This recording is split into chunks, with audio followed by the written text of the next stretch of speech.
Para trabajar los temas de hoy, entonces es bueno empezar haciendo énfasis en lo que son las comunicaciones seriales y cómo las miramos desde el concepto desde la óptica de micrograce. Entonces, hablamos de las comunicaciones seriales considerando los antecedentes fundamentales y por qué existe. Entonces, ella existe en contraposición a lo que se llamaba la comunicación paralela. La comunicación paralela todavía existe al interior de las tarjetas de computación, o sea, los buses internos de los equipos de computación todavía siguen siendo paralelos, y en paralelo se supone que cuando usted va a transmitir un dato, pues por cada línea va un bit diferente. Eso hace que a la hora de transmitir, en principio sea más rápida la transmisión porque cada uno de los datos están transmitiendo en forma simultánea, ¿sí? Todos los bits, y eso hace que en principio sea más veloz transmitir en forma paralela. Pero la práctica ha empezado a mostrar cosas como, sí, que cuando usamos comunicación serial es aquella en la que hay una sola línea en principio y por ella cada bit tiene que ser transmitido, ¿sí? Y para transmitir, digamos acá en este caso transmitimos 8 bits y nos gastamos una unidad de tiempo. Para transmitirlos en forma serial, los 8 bits gastaríamos 8 unidades de tiempo, ¿sí? Eso es, digamos, el concepto, el principio fundamental por el cual se rige ese concepto, pero a medida que empieza a desarrollarse la tecnología y la frecuencia, o sea, la velocidad, empieza a aumentar, empiezan a aparecer efectos como las capacitancias, ¿sí? O sea, no empieza a aparecer la capacitancia, sino el efecto de la capacitancia en la señal.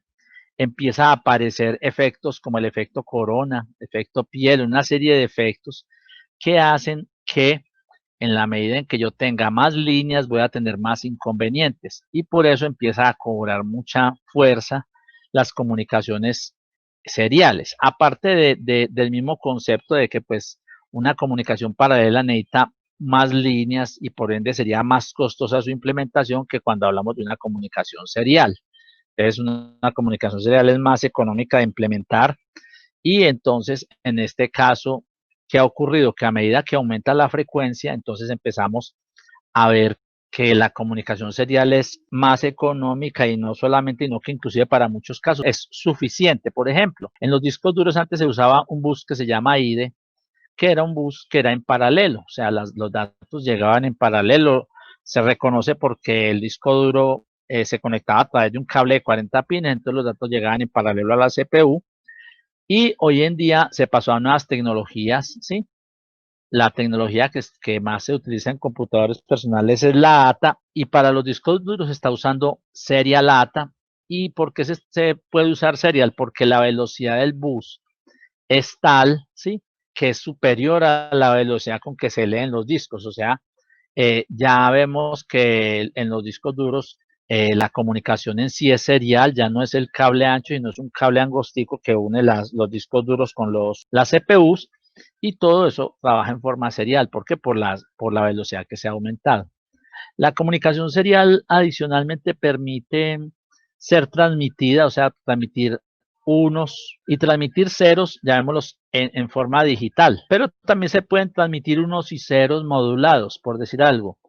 Yo puedo decir que esta señal es un 0 y que esta señal es un 1, ¿sí? Entonces, esta señal ya es modulada, y esta en particular podría ser modulada la señal en frecuencia. Es decir, que aquí tengo una señal que tiene un 1 y que esta señal es un 0. Entonces aquí tendría un 1 y aquí tendríamos un 0. Entonces ahí estamos modulando en frecuencia.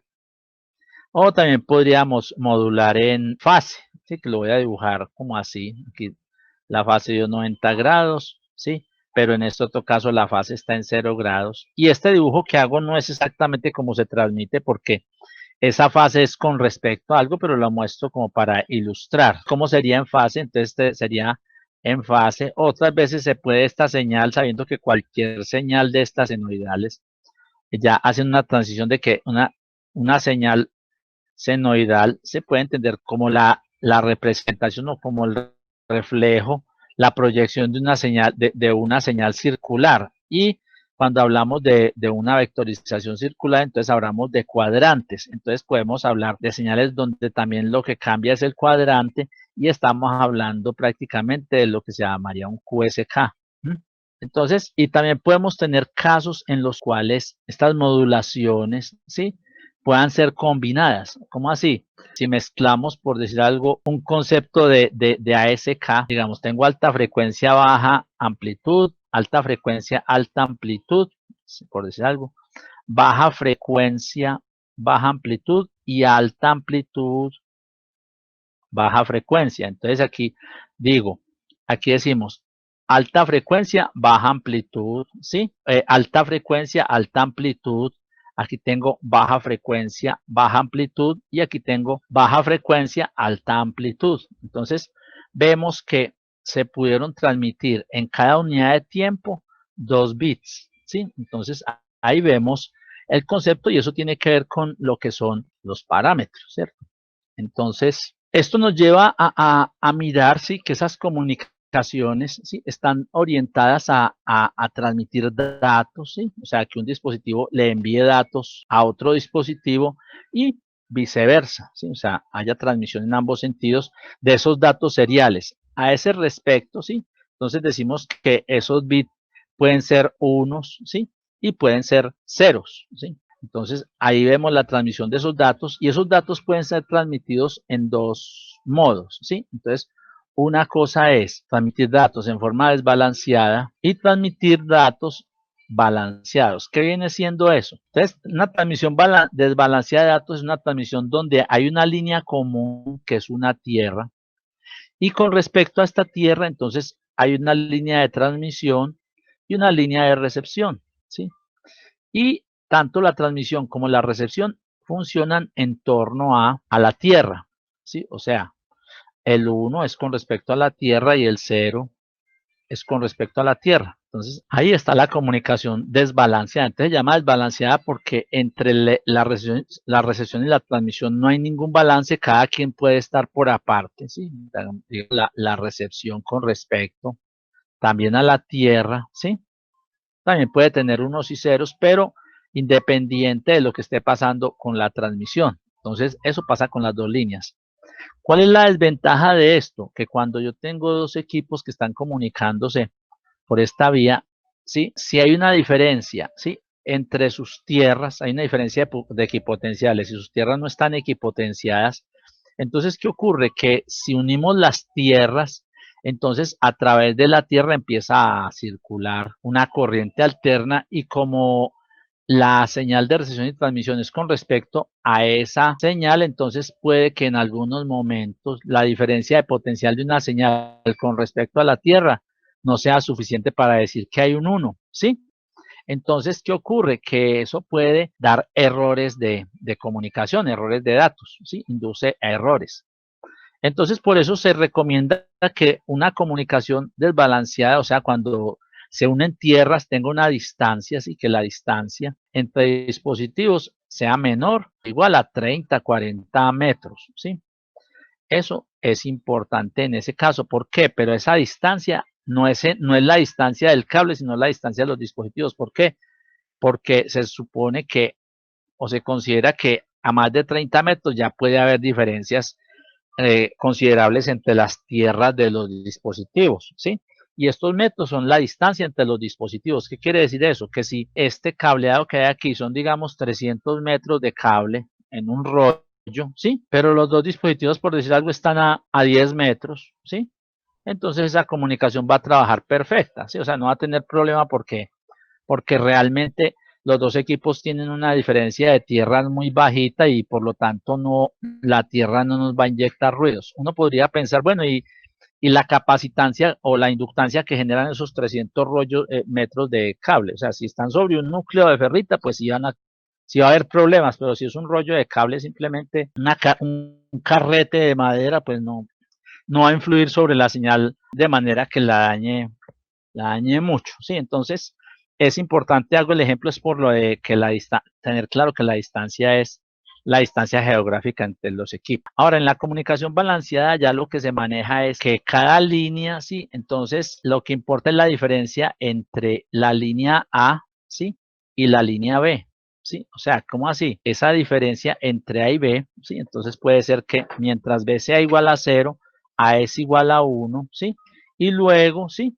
Ese B con respecto a A, entonces, si B es positivo, entonces A termina siendo, ¿sí? Cuando A sea igual a 0, entonces B es el que está positivo, entonces se vería como de esta forma la señal. Entonces, ¿qué quiere decir? Si bien no existe una corriente alterna, si hay un doble sentido de corriente. O sea, en un caso la corriente va hacia un lado y en otro caso la corriente va en sentido contrario. Y se establece que cuando el voltaje en A sea mayor que el voltaje en B, eso corresponde a estar transmitiendo un 1 lógico. Cuando el voltaje en A sea menor que el voltaje en B, eso equivale a estar transmitiendo un 0 lógico. Entonces, esa es la forma. Y eso permite entonces cosas como las siguientes.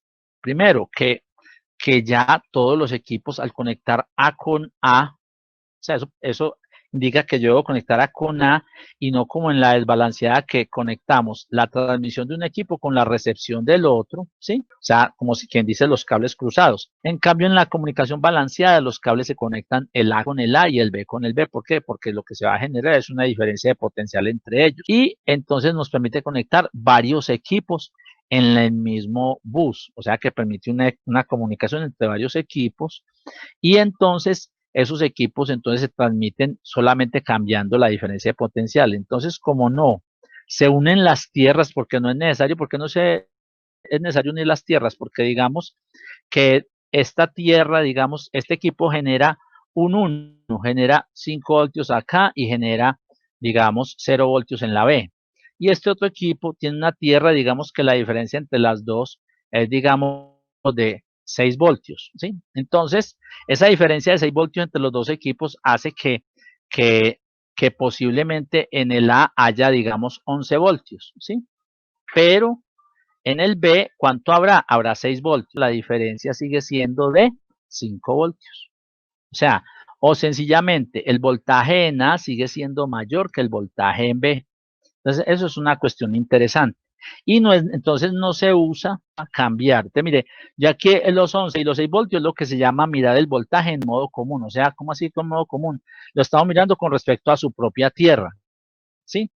Como las tierras no están unidas, entonces cuando mido en este equipo con respecto a su tierra, voy a leer 11 voltios en una terminal y 6 en otro, pero la diferencia entre los dos van a ser los 5, que es la misma diferencia que partió acá, o una diferencia un poco menor, puede que en el camino se pierda un voltio, entonces la diferencia serán 4. Y entonces esta línea puede ser larga, tanto que la distancia, ¿sí? Puede ser hasta de 1200 metros, ¿sí?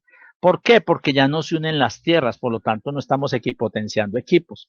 Y la diferencia se conservará, inclusive al punto de que cuando una interferencia afecta una línea, también afecta a la otra, las diferencias se conservan y eso hace de todas maneras en principio inmune a la línea a que aparezcan ruidos por inducciones electromagnéticas. Entonces ahí vemos lo que son las comunicaciones seriales.